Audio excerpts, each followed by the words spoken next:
Friends, welcome back to my channel PG nursing centre. I am Priyamvada Gauri. इस channel पर आपको nursing से related सारी जानकारी मिलेगी।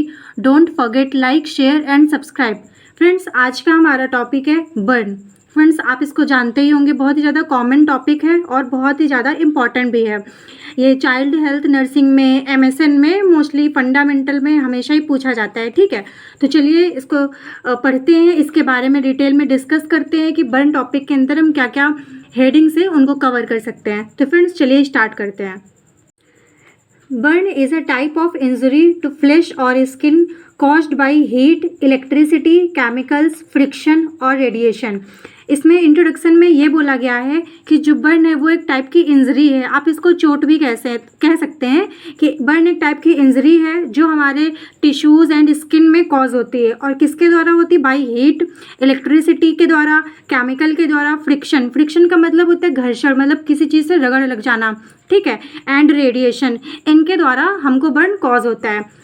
नेक्स्ट लाइन लिखी हुई है, burn are common and serious childhood injury. मतलब ये मोस्टली बच्चों में कॉमन होता है और बच्चों में अधिकतर होता है। ठीक है, और बहुत ज़्यादा सीरियस है, क्योंकि अगर किसी बच्चे को बर्न होगा, मतलब वो जल जाएगा, तो बहुत ही ज़्यादा डिफ़िकल्ट होता है ट्रीट करना और बच्चे अच्छे से बोल भी नहीं पाते हैं और उनको बहुत ज़्यादा जलन होती है, क्योंकि उनकी स्किन जो होती है बहुत ज़्यादा सॉफ्ट होती है। ठीक है, injury causing prolonged effect, 1/4 of burns cases are below 10 years of age. और मोस्टली जो होता है वो 10 साल से छोटे बच्चों में होता है। ठीक है, क्योंकि जो 10 साल से छोटे बच्चे होते हैं वो देखिए शरारती होते हैं और उन्हें नई नई चीज़ें जानने की बहुत ज़्यादा उत्सुकता बनी रहती है। तो कहीं पर भी जैसे बोर्ड हो गया, उसमें ही उंगली डाल देना, लाइटर को छू लेना, गैस के पास चले जाना, गर्म चीज़ टच कर लेना, इस वजह से 10 साल से कम उम्र में बहुत ही ज़्यादा बर्न होता है। नेक्स्ट पढ़ते हैं टाइप्स ऑफ बर्न।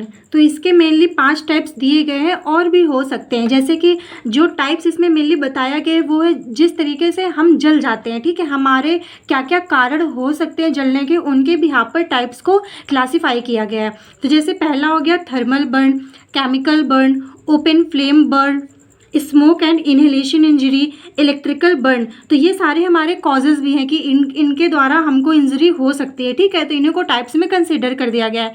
नेक्स्ट हम इनके बारे में डिटेल से समझते हैं। तो फ्रेंड्स, जो पहला है वो है thermal burn. Thermal burn result due to exposure और direct contact with flame, flash, scald और हॉट ऑब्जेक्ट।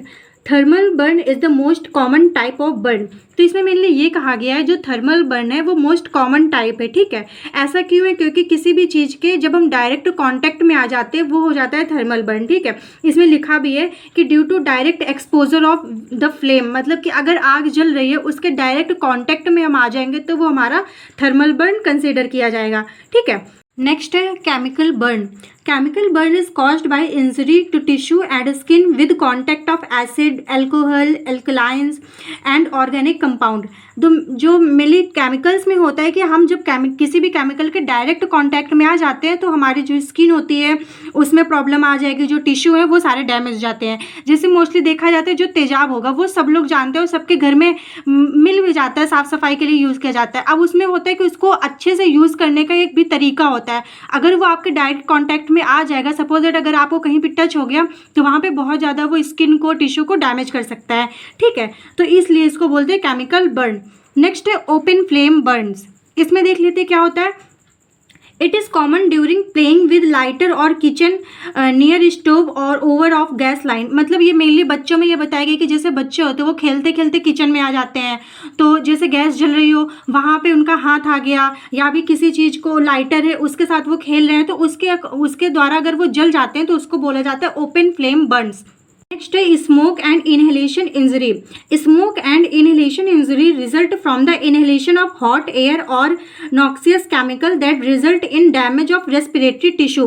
फ्रेंड्स, इसमें ये हो जाता है कि स्मोकिंग करना या तो इनहेलेशन में जब भी कोई भी चीज़ को हम मतलब इनहेल कर लेते, जैसे सांस लेते तो सांस के द्वारा अगर कोई भी टॉक्सिक गैस है वो हमारे लंग्स तक चली जाएगी तो वो लंग्स को डैमेज कर देगी। फ्रेंड्स, मैं इसका आपको बिल्कुल सही एग्जाम्पल दूंगी जिससे आपको बहुत जल्दी समझ में आ जाए। जैसे भोपाल गैस ट्रेजेडी ये जब हुई थी तो उसमें क्या था, जो गैस थी उसको लोगों ने इनहेल कर लिया था। जब इनहेल कर लिया था जो वो रिस्पिरेटरी ट्रैक है उसको उसने बिल्कुल बर्न कर दिया था, डैमेज कर दिया था और उनको सफोकेशन होने लगा था, वो सांस नहीं ले पा रहे थे, तो उसको कंसिडर किया जाता है। तो वो जो वहाँ पे वो इंजरी हुई थी उसको बोला जाएगा smoke and inhalation injury.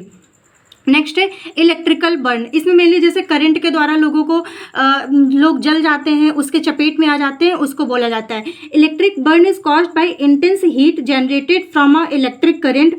This result to damage of nerves and vessels and causes anoxia and death. इसमें मेनली ये हो जाता है कि जैसे जब बहुत तेज हमको करंट लगता है तो जो हमारी नर्व होती हैं, जो वेसल्स होती हैं वो डैमेज हो जाती हैं, जिसकी वजह से इंसान की डेथ भी हो जाती है। और ये बहुत ही ज़्यादा क्रॉनिक होता है, मतलब जो सबसे ज़्यादा पेनफुल होता है, मतलब बर्न तो हर चीज़ वाला पेनफुल होता है, जलन होगी बहुत ज़्यादा, लेकिन जो इलेक्ट्रिक वाला होता है इसमें कहते हैं तुरंत तुमको करंट लगेगा अगर सीवियर, और तुरंत तुम्हारी मौत भी हो जाएगी। ठीक है, नेक्स्ट है कॉजेज ऑफ बर्न्स। इसमें जैसे मैंने अभी टाइप्स बताते हुए बताया था कि जितने भी हम लोगों ने टाइप्स पढ़े थे वो भी कहीं ना कहीं कॉजेज भी है। ठीक है, तो जो सबसे पहला है वो है फायर एंड फ्लेम। उसके बाद है कांटेक्ट विद हॉट लिक्विड्स, जैसे गर्म पानी बहुत ज़्यादा उबल रहा है उसमें आपकी उंगली चली गई, उसको आपने टच कर लिया तो ये भी कॉज हो सकता है बर्न का। House fire, playing with matches, जो माचिस की तीलियाँ होती हैं उनसे खेलना, इलेक्ट्रिक करंट हो गया, हॉट मेटल्स को टच कर लेना, किचन में जितने भी एक्सीडेंट हो सकते हैं जो बच्चों के साथ मेनली होते हैं, गर्म दूध गिर जाना, चाय गिर जाना, किसी भी कोई गर्म बर्तन है, कुकर है, उसको टच कर लेना। ठीक है, नेक्स्ट है एक्सेसिव सन एक्सपोजर। ये जैसे जून जुलाई में मेनली होता है कि बहुत ज़्यादा धूप होती है, उसमें अगर हमने फुल कपड़े नहीं पहने हुए हैं तो उसकी वजह से जब हम सन का डायरेक्ट एक्सपोजर में हो जाता है तो हमको हाथ पैरों में बर्न हो जाता है। नेक्स्ट है कार एक्सीडेंट। नेक्स्ट है स्कैल्डिंग फ्रॉम स्टीम, कोई भी भाप है उससे जल जाना। Unsafe use of fire crackers, जो भी दिवाली में जैसे हम लोग पटाखे वटाखे जलाते हैं उनकी वजह से जल जाना। ठीक है, नेक्स्ट केयरलेसनेस विद सिगरेट और मैचेस, जो लोग सिगरेट पीते हैं अगर लापरवाही दिखा रहे हैं, उसमें लापरवाही कर रहे हैं तो उसकी वजह से भी कहीं ना कहीं बर्न कॉज हो सकता है। तो ये सारे हमारे कॉजेज थे। ठीक है, अब हम पढ़ते हैं क्लासिफिकेशन ऑफ बर्न।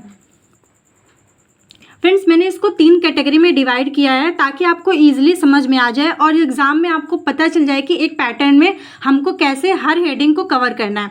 तो इसमें है according to depth of burn injury, next है according to extent of burn injury, और थर्ड है according to severity of burn injury. तो ये 3 हेडिंग है, इनके अंडर हम पढ़ते हैं कि इसमें हमको कौन कौन सी जो सब हेडिंग है वो कवर करनी है।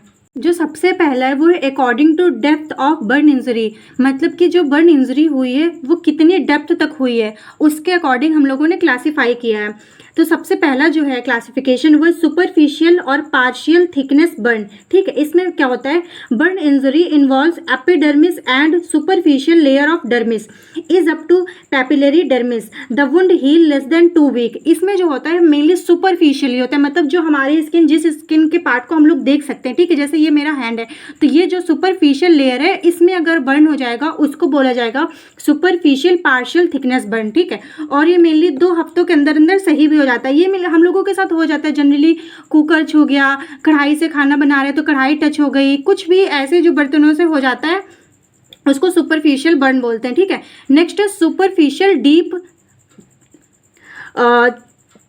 Dermal burn. इसमें क्या होता है, burn injury involves beyond papillary dermis and take more than 2 weeks time for healing. इसमें होता है कि 2 हफ्तों से ज़्यादा उसको हील होने में समय लगता है और ये पैपिलरी डर्मिस में होता है। अभी तक जो था वो डर्मिस के भी पार्ट होते हैं उसमें पैपिलरी के ऊपर था, लेकिन अब इसमें है, इसमें पैपिलरी डर्मिस जो लेयर है वो भी इन्वॉल्व होगी। ठीक है, इसलिए इसको सुपरफिशियल थोड़ा सा डीप बोला गया, सुपरफिशियल डीप डर्मल बर्न।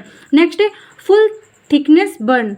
इसमें क्या होता है, burn injury involves all layer of skin. इसमें होगा जो लेयर होती हैं वो सभी लेयर इन्वॉल्व होंगी। ठीक है, एपिडर्मिस, डर्मिस सारी, and sometimes underlying tissue are also destroyed. और कभी कभी ऐसा होता है कि जो हमारे टिश्यूज़ होते हैं वो भी डैमेज हो जाते हैं। It needs skin grafting. इसमें होता है जो मेनली जो स्किन ग्राफ्टिंग है उसकी ज़रूरत पड़ जाती है। अब आप देख सकते हैं कि बहुत ही ज़्यादा डीप हुआ है, मतलब इतना भी नहीं डीप हुआ है कि हमारे जो बोन्स तक है वहाँ तक इफेक्ट पहुँचे, लेकिन हाँ जिसमें हमारे जो टिश्यूज़ हैं वो डैमेज हो रहे हैं। तो इसको हमने 3 पार्ट में क्लासीफाई किया है। पहला सुपरफिशियल में मेनली हमारी जो एपिडर्मिस लेयर है वो इफेक्ट हो रही है, और सुपरफिशियल डीप डर्मल बर्न में जो हमारी एपिडर्मिस डर्मिस जितनी भी लेयर है वो अफेक्ट हो रही है, और फुल थिकनेस में जो हमारे लेयर के साथ साथ टिश्यू भी डैमेज हो रहे हैं। तो आप इसको ऐसे याद कर लीजिएगा। अब हम पढ़ते हैं according to extent of burn injury, मतलब कि जो बर्न इंजरी हुई है उसका कितना एरिया है, ठीक है, उसके अकॉर्डिंग हम क्लासीफाई करते हैं। जो पहला है वो first degree burn. This type of burn affect the epidermis, इस ये जो बर्न है वो एपिडर्मिस लेयर को अफेक्ट करता है। These burn are dry, pinkish और reddish, painful, have no blister, heal in 3 to 7 days and leave no scar behind. इसमें मेनली हो जाता है कि जब जलन हो जाती है उसमें जो उसका कलर हो जाता है वो ड्राई पिंकिश हो जाता है, ठीक है, और रेडिश हो जाता है, और पेनफुल होता है, मतलब दर्द, जलन तो होगी तो दर्द भी होगा, और इसमें कोई छाला नहीं पड़ता है क्योंकि एपिडर्मिस लेयर में होता है, बस हल्की से ही हमें हीट के एक्सपोजर में आते हैं, ठीक है, तो इसमें कोई भी छाला नहीं पड़ता है, और ये 3 से 7 दिनों में हील हो जाते हैं। और अगर जब ये ठीक हो जाता है तो इसमें इसके पीछे कोई भी दाग भी नहीं रह जाता है, ठीक है फ्रेंड्स। अभी 1-2 हफ्तों पहले मैं जली थी हाथ में, ठीक है, कुकर से जल गई थी वो मेरा लेकिन ठीक हो गया, वरना अभी आपको दिखाती है। ये फर्स्ट डिग्री बर्न का एग्जाम्पल था। नेक्स्ट है सेकेंड डिग्री बर्न। इसमें हम पढ़ते हैं this type of burn affect the epidermis and part of dermis. इसमें जो है वो एपिडर्मिस को अफेक्ट करता है और साथ ही साथ में कुछ पार्ट डर्मिस का भी अफेक्ट करता है। दीज बर्न आर पेनफुल, ये बहुत ही ज़्यादा पेनफुल होते हैं। हैव ब्लिस्टर, इसमें छाले भी होते हैं। And mostly heal within 2 to 3 weeks, और ये मोस्टली 2 से 3 हफ्तों में हील हो जाते हैं। And leave no scar behind, और इसमें भी कोई भी स्कार नहीं रह जाता है, ठीक है, मतलब स्कार का मतलब कोई भी पीछे दाग नहीं रह जाएगा। Some deep second degree burns heal in more than 3 weeks, लेकिन कभी कभी कुछ ऐसे भी सेकेंड डिग्री बर्न होते हैं जो 3 हफ्तों से ज़्यादा समय ले लेते हैं खुद को हील करने में। And may leave a scar, और वो कुछ दाग भी छोड़ जाते हैं, ठीक है, जैसे कभी कभी होता है कि बचपन में जल गए आप तो उसका दाग आज भी आपके शरीर पर होगा, ठीक है, और इसमें भी कभी कभी स्किन जो ग्राफ्टिंग है वो रिक्वायर्ड होती है। तो ये हमारा है second degree burn. Next third degree burn. This type of burn damage the epidermis and dermis and need immediate medical assistance. Third degree burn में होता है कि जितनी भी हमारी लेयर्स हैं वो सारी डैमेज हो जाती हैं, ठीक है। This burn make the skin appear shiny and white, is extremely painful. इसमें जो होता है जो हमारी स्किन है वो शाइनी हो जाती है। जैसे कभी कभी आपने देखा होगा कि जब इंसान जल जाता है, बहुत ही ज़्यादा गहरा जल जाता है, तो जब वो ठीक हो जाता है तो उसके बाद वहाँ पे सफ़ेद सफ़ेद टाइप का दाग बन जाता है, ठीक है, तो ये वही वाला बर्न है। And due to the damage nerve ending heal within 3 to 6 weeks and require skin graft, और इसमें जो स्किन ग्राफ्टिंग है उसकी रिक्वायरमेंट पड़ती है, और इसको हील होने में 3 से 6 हफ्ते तक लग जाते हैं, और ये एक्सट्रीमली पेनफुल होता है। जो मैंने इसके टाइप मतलब पॉइंट है वो मैं बता रही हूँ, ठीक है। इसमें हमारी जो सारी लेयर्स हैं वो डैमेज हो जाएंगी, और इसमें जो स्कार है वो रह जाएगा, और जो स्कार का कलर है वो शाइनी होगा और वाइट कलर का होगा, ठीक है, एक्सट्रीमली वाइट होगा, और इसको हील होने में 3 से 6 हफ्ते तक लग जाएंगे। तो ये हमारा थर्ड डिग्री बर्न होता है। लास्ट है फोर्थ डिग्री बर्न। फ्रेंड्स कभी कभी किसी किसी बुक में थर्ड डिग्री तक ही दिया है। फर्स्ट डिग्री में लेयर्स को बताया गया है, और सेकंड डिग्री में लेयर्स एंड टिश्यू को, और थर्ड डिग्री में बिल्कुल डीप बोन तक के बर्न को समझा दिया गया है। लेकिन कोई कोई बुक है उसमें फोर्थ डिग्री को भी क्लासीफाई किया गया है, इसीलिए मैंने फोर्थ डिग्री को भी यहाँ पर लिख लिया है, ठीक है। अगर कोई आपसे पूछता है कितने डिग्री होता है, 3 भी होता है, 4 भी होता है, ठीक है, तो आप कंफ्यूज मत होइएगा कि किसी बुक में आपने पढ़ लिया कि 3 है लेकिन यहाँ पर तो हम 4 पढ़ रहे हैं, तो उसका रीज़न मैंने दे दिया है। 4 डिग्री बर्न में है this type of burn is the deepest and most severe. ये बहुत ही ज़्यादा गहराई तक होता है, ठीक है, और ये बहुत सीवियर है। These burns are potentially life threatening and damage all the skin layer including the bones, muscles and tendons. देखिए जो ये है वो बिल्कुल लाइफ थ्रेटनिंग होता है। इसमें जैसे कभी कभी नहीं बोलते कि किसी के घर में आग लग गई, वो पूरा झुलस गया, उसमें जल गया, तो वो जो बर्न होता है वो फोर्थ डिग्री बर्न के अंदर कंसीडर किया जाता है, ठीक है। और इसमें क्या क्या डैमेज हो रहा है, जितनी भी हमारी स्किन की लेयर्स हैं वो डैमेज हो जाएंगी, बोन तक इफेक्ट हो जाएगी, मसल्स, टिश्यू, ये सारे डैमेज हो जाएंगे। ये सारी चीज़ें मतलब कुछ बचेगा ही नहीं, हड्डियों तक अगर उसकी हीट पहुँच रही है तो सोचिए वो कितना ज़्यादा सीवियर है। तो इसको फोर्थ डिग्री बर्न बोला गया है। According to severity of burn injury. अब इसमें हमने क्लासीफाई किया अकॉर्डिंग टू सीवियर बर्न कितना ज़्यादा सीवियर है, ठीक है। तो सबसे पहले इसे माइनर, मॉडरेट और लास्ट है मेजर। वो अभी जब हम लोग पढ़ेंगे तब आप देख लीजिएगा। तो जो माइनर बर्न है उसमें 10% of total body surface area, TBSA total body surface area, ठीक है। तो माइनर में होता है केवल जो बॉडी है उसका 10% ही इंसान जलता है। Burn with first and second degree, इसमें जो वो डिग्रीज आई हैं वो फर्स्ट और सेकंड डिग्री कंसीडर करी जाएगी माइनर बर्न को, ठीक है। नेक्स्ट है मॉडरेट। मॉडरेट में 10 to 20% TBS है, total body surface area burn and second degree burn. इसमें फर्स्ट तो होगा ही ऑलरेडी, इसमें सेकंड भी होगा, ठीक है। 2 to 5% TBS है burn and third degree burn, but not involving eyes, year, feet, hand and face and genital. मतलब ये मॉडरेट है, ना ही बिल्कुल कम है ना ही बिल्कुल ज़्यादा है, लेकिन ये बीच का है, ठीक है। मॉडरेट का मतलब ही होता है मिडिल का। इसमें सब कुछ इन्वॉल्व होगा, लेकिन क्या क्या इन्वॉल्व नहीं होगा, हमारी आईज हैं, year, feet, hands, face and genital area, ये सब चीज़ें इन्वॉल्व नहीं होंगी। इसको मॉडरेट बर्न बोला जाएगा। जो लास्ट है वो है मेजर बर्न। 20% ऑफ TBS है burn and second degree burn, all Burns involving face, eyes, years, feet, hand and genital area. ये जो मेजर है ये टोटल बर्न है, ठीक है। जब बॉडी जो अभी हम लोगों ने 4th डिग्री का पढ़ा था, वो 4th डिग्री वाला बर्न जो है वो मेजर बर्न के अंदर कंसीडर किया जाएगा। जो सेकेंड और थर्ड है वो मॉडरेट के अंदर आएगा। जो फर्स्ट और सेकेंड है जो कॉमन है वो आ जाएगा माइनर बर्न। तो जो सीवियरिटी के अकॉर्डिंग हम लोगों ने माइनर, मॉडरेट एंड मेजर में क्लासीफाई किया है, ठीक है। तो फ्रेंड्स जो अभी हम लोगों ने 3 क्लासिफिकेशन पढ़ लिए हैं, ठीक है। आई होप कि आपको अच्छे से समझ में आए होंगे। अकॉर्डिंग टू डेप्थ में हम लोगों ने लेयर के अकॉर्डिंग पढ़ा है, like superficial, deep, thermal and full thickness. Extent में हम लोगों ने डिग्री के अकॉर्डिंग पढ़ा है, first, second, third, fourth. And जो लास्ट है सीवियरिटी में हम लोगों ने माइनर, मॉडरेट, मेजर, इसके अकॉर्डिंग हम लोगों ने पढ़ा है, ठीक है। तो अगर आप एग्जाम में लिख रहे हैं तो कभी कभी ऐसा होता है कि हमको क्वेश्चन का आंसर आ रहा होता है, लेकिन हमें पता नहीं चलता होता है कि इस आंसर को हमको किस हेडिंग के अंदर लिखना है। तो इसीलिए मैंने इसको अच्छे से कैटेगरी में डिवाइड किया है। अब आप अपने एग्जाम में अच्छे से आंसर लिख सकते हैं। नेक्स्ट है रूल ऑफ 9।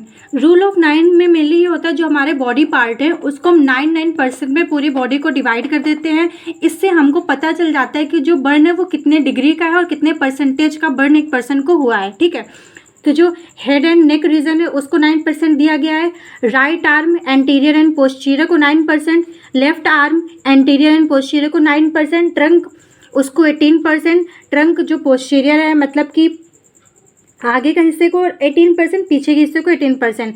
फिर right leg anterior posterior 18%, left leg anterior posterior 18%, perineum area को 1% दिया गया है। तो ये जो टोटल हो रहा है वो होता है 100%। इसके अकॉर्डिंग फ्रेंड्स रूल ऑफ 9 का यूज़ करके हम पता करते हैं कि जो पेशेंट है वो कितने परसेंटेज तक उसका बर्न हुआ है, ठीक है। तो उसके अकॉर्डिंग फिर हम उसको क्लासीफाई करते हैं कि वो मेजर में आएगा कि माइनर में आएगा कि मॉडरेट में आएगा, ठीक है। अब हम पढ़ते हैं sign and symptoms of burn. जो पहला साइन एंड सिम्टम्स है हाइपोवॉलीमिया। फ्रेंड्स हाइपोवॉलीमिया का मतलब होता है loss of fluid in the body. अगर पेशेंट जल जाएगा तो उसके बॉडी में फ्लूइड की कमी हो जाएगी, ठीक है। तो यही पहला सिम्टम्स देखने को मिलता है।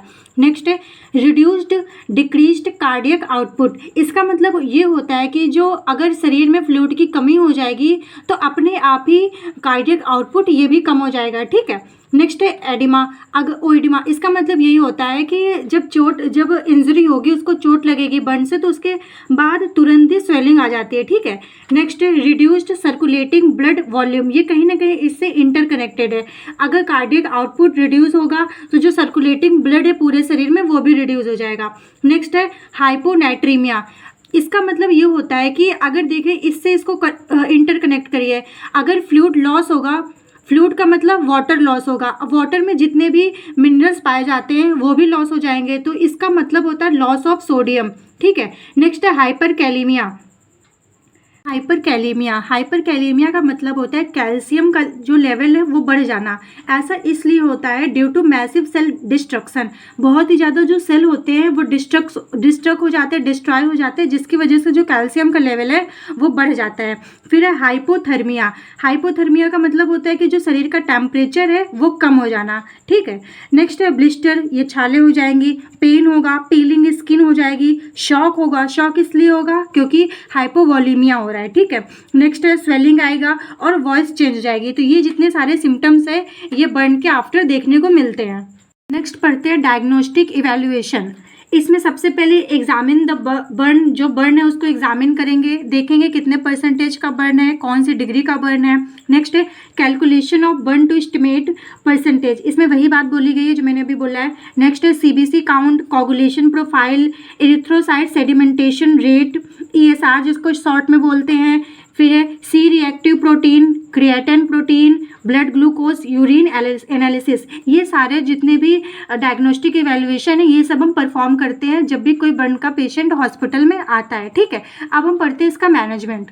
फ्रेंड्स, जो इसका मैनेजमेंट है वो इसकी डिग्री के अकॉर्डिंग होता है। अगर जो माइनर बर्न है उसका मैनेजमेंट अलग होगा, जो सीवियर है, क्रॉनिक है, बहुत ज़्यादा डीप है, उसका जो मैनेजमेंट है वो अलग होगा। तो आप एग्ज़ाम में उसके अकॉर्डिंग लिखिएगा। ठीक है, अब जैसे यहाँ पे मैंने सबसे पहले तो इमरजेंसी बर्न के बारे में बताया कि अगर इमरजेंसी होगी तुरंत हम क्या करेंगे। सबसे पहले कूल द बर्न, मतलब कि जहाँ से हीट का सोर्स है वहाँ से हम पेशेंट को दूर ले जाएंगे और जो बर्न है जहाँ पे जला है वहाँ पे थोड़ा सा ठंडा करेंगे। फिर रिमूव रिस्ट्रिक्टिव क्लॉथिंग, जो भी कपड़े वपड़े उसने पहने होंगे उसको हटाएंगे, जो घाव है उसको थोड़ी देर खुला रखेंगे, वहाँ से कपड़े वपड़े सारे हटा देंगे। कवर द वुंड, जो वुंड है उसको ढकेंगे। नेक्स्ट है मेंटेन एबीसी, एबीसी का मतलब होता है एयरवे, ब्रीदिंग, सर्कुलेशन, ये सब हमको चेक करना है। फिर है प्रिवेंशन ऑफ शॉक, और जो फ्लूइड लॉस हो रहा है उसको हमें प्रिवेंट करना है। तो ये सारे इमरजेंसी मैनेजमेंट है। ठीक है, नेक्स्ट हम देख लेते हैं मेडिकल मैनेजमेंट क्या करेंगे। मेडिकल मैनेजमेंट में है सबसे पहले टिटनेस का जो इंजेक्शन है वो हम देंगे, टिटनेस टॉक्साइड भी जिसको बोलते हैं। नेक्स्ट सेडेटिव्स देंगे, एनाल्जेसिक देंगे पेन के लिए, और फिर एंटीबायोटिक्स देंगे कि कोई भी वहाँ पे बैक्टीरियल इन्फेक्शन ना हो। और साथ ही साथ में फ्रेंड्स, क्योंकि फ्लूइड लॉस हुआ है तो हम आईवी फ्लूइड भी देंगे। ठीक है, तो यहाँ पे आप लिख सकते हैं आईवी फ्लूइड देंगे, और यही सब चीज़ें हम उसको देंगे मेंटेन करने के लिए, और उसका सिम्टोमेटिक ट्रीटमेंट करेंगे। सिम्टोमेटिक ट्रीटमेंट का मतलब होता है कि जैसे जैसे उसके सिम्टम्स शो होंगे उसके अकॉर्डिंग हम उसका इलाज करेंगे। नेक्स्ट है सर्जिकल मैनेजमेंट। सर्जिकल मैनेजमेंट में होता है बर्न प्लास्टिक सर्जरी। ठीक है, सबसे पहला होता है कॉस्मेटिक सर्जरी। कॉस्मेटिक सर्जरी ये होता है कि अगर बहुत ज़्यादा, जैसे आप देखते नहीं किसी का चेहरा बिगड़ जाता है जलने की वजह से, तो उसको हम रिपेयर करते हैं। वहाँ की जो सेल्स होती हैं उनको हम अच्छे से एक ऑर्गेनाइज, एक सिस्टमेटिक वे में लगा करके उसकी सर्जरी करते हैं, इसको बोलते हैं कॉस्मेटिक सर्जरी। फिर नेक्स्ट है रिकॉन्स्ट्रक्टिव सर्जरी। रिकॉन्स्ट्रक्टिव सर्जरी का मतलब ही होता है, यहाँ पे लिखा है रिकंस्ट्रक्शन करना, वहाँ का जो एरिया है उसे हमें रिकंस्ट्रक्ट करना है, उसको मेंटेन करना है, और एक देखने में वो प्रॉपरली अच्छा लगने लगे। ठीक है, तो यही इसमें 2 सर्जरी होती हैं।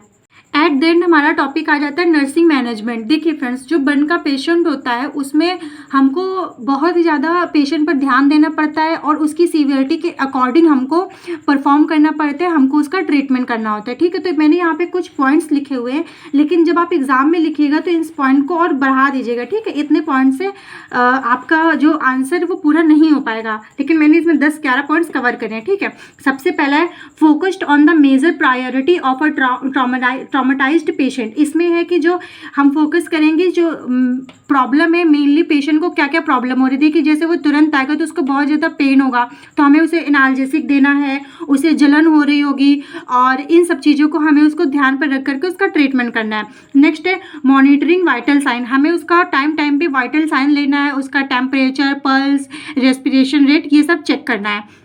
नेक्स्ट है स्टार्टिंग कार्डियक मॉनिटरिंग, हमें कार्डियक मॉनिटरिंग स्टार्ट करनी है, ये सब चीज़ें देखना है, क्योंकि अभी हम लोगों ने सिम्टम्स में पढ़ चुके हैं कि जो कार्डियक आउटपुट होता है वो डिक्रीज हो जाता है, तो इन सब के लिए हमको कार्डियक मॉनिटरिंग करनी है। नेक्स्ट है checking peripheral pulse, obtaining history, history में हमको ये करना है कि पेशेंट कैसे जला, कहाँ पे जला है, ये सारी चीज़ें हमको हिस्ट्री कलेक्शन करना है। नेक्स्ट है monitoring fluid intake and output, जो उसका इनटेक आउटपुट चार्ट होता है उसको हमको मेजर करना है, और उसको हमको मॉनिटर करना है, एसेस करते रहना है। ठीक है, टाइम पर कि पेशेंट कितना इनटेक कर रहा है, कितना आउटपुट आ रहा है, ये सब चीज़ें। नेक्स्ट है reducing pain and anxiety. Friends, अगर कोई पेशेंट जल जाता है तो उसको बहुत ही ज़्यादा एंजाइटी होगी, उसको घबराहट होगी, तो हमें उसकी जो एंजाइटी है, उसकी घबराहट है, पेन है, उसको रिड्यूस करना है। नेक्स्ट है प्रिवेंटिंग इन्फेक्शन, कोई भी इन्फेक्शन होने से, क्योंकि ओपन वुंड में बहुत ही जल्दी इन्फेक्शन हो जाता है, तो उसके लिए हमको प्रिवेंशन करना है, रोकथाम करनी है। नेक्स्ट है relieving pain and discomfort, patient का जो पेन हो रहा है, जो डिस्कम्फर्ट हो रहा है, उसको रिलीव करना है। नेक्स्ट है आइडेंटिफाई एसोसिएट इंजरीज, और फ्रेंड्स बर्न के साथ साथ उसको और भी जो भी इंजरी हुई हो उसको भी हमको आइडेंटिफाई करना है। जैसे कि सपोज दैट वो पैरों में जल गया, लेकिन पैरों में जला तो जहाँ पर वो जला था वहीं पर वो गिर गया तो उसके हाथ में भी चोट आ गई, तो जलने की वजह से जो उसकी एसोसिएटेड इंजरी हुई है उसे भी हमें आइडेंटिफाई करनी है और उसका भी हमको ट्रीटमेंट करना है। ठीक है। नेक्स्ट है assess the level of consciousness, और अगर पेशेंट बहुत ही ज़्यादा सीवियर है, मतलब कि उसको मेजर बर्न हुआ है, तो हमें ये भी चेक करने के पेशेंट कॉन्शियस है कि नहीं है। ठीक है। तो ये सारे हमारे नर्सिंग मैनेजमेंट है, और आप एग्जाम में लिखिएगा तो इसके जो पॉइंट्स हैं उनको बढ़ा दीजिएगा, या तो इन्हीं जो हेडिंग्स हैं इन्हीं के अंदर जो मैंने समझाया है उसी को लिख दीजिएगा, तो जो आपका आंसर है वो लेंदी हो जाएगा। फ्रेंड्स आज का हमारा टॉपिक था बर्न, इसके बारे में हम लोगों ने डिटेल से डिस्कस कर लिया। इसका टाइप पढ़ा, क्लासिफिकेशन पढ़े, सिम्टम्स पढ़े, कॉजेज पढ़े और इसका मैनेजमेंट पढ़ा। आई होप कि आपको ये टॉपिक समझ में आ गया होगा, और अगर कोई भी दिक्कत हो रही है, कोई भी डाउट है तो आप कमेंट जरूर करिएगा। ठीक है, मैं उसका रिस्पॉन्स करूँगी। एंड वीडियो पसंद आया हो तो वीडियो को लाइक करें, अपने फ्रेंड्स के साथ शेयर करें, कमेंट करना ना भूलें। Thank you so much for watching.